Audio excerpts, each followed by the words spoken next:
ప్రభు పేరట మీ అందరికీ శుభాభివందనములు. ఈరోజు మన అనుదిన వాక్య ధ్యానమైన ఎడారిలో సెలయేర్లలోని వాక్యము.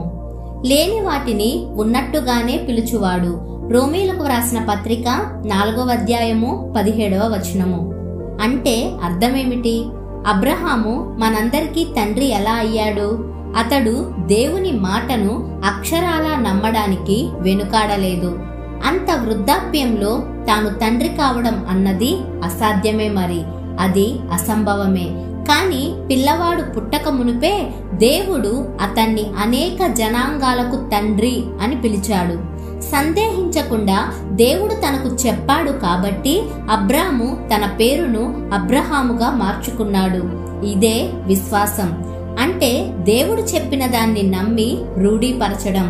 ఎదుట గుంట ఉన్నదో లోయ ఉన్నదో చూసుకోకుండానే విశ్వాసం అడుగు ముందుకేస్తుంది. దాని అడుగు చదునైన బండరాతి మీదనే పడుతుంది.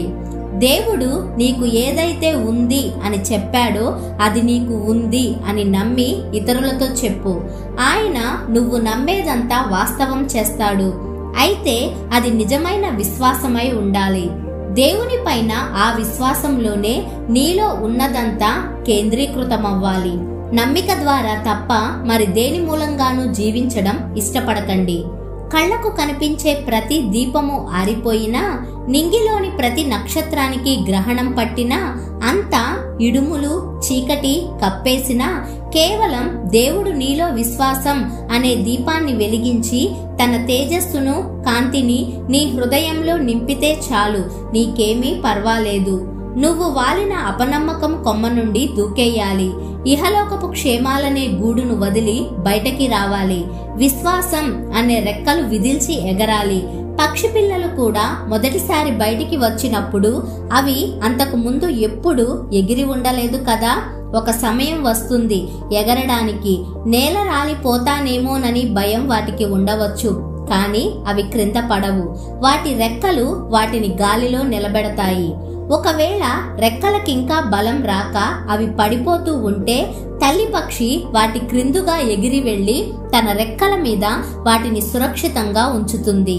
దేవుడు కూడా నిన్ను అలాగే ఎత్తి పడతాడు. కేవలం నమ్మిక మాత్రం ఉంచు. నిన్నాయన ఎత్తి పట్టుకుంటాడు. అది సరే, నువ్వు ఇలా అనవచ్చు, క్రింద ఆధారమేమీ లేదే, ఎలా దూకను? ఆ పక్షి పిల్లకి కూడా ఇదే సందేహం ఉంటుంది కదా. ఏమీ ఎందుకు లేదు, గాలి ఉంది కదా.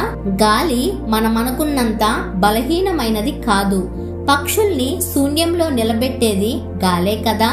నీకు తెలుసు, దేవుని వాగ్దానాలు మనకున్నాయి. అవి బలహీనమైనవి ఎంత మాత్రమూ కాదు.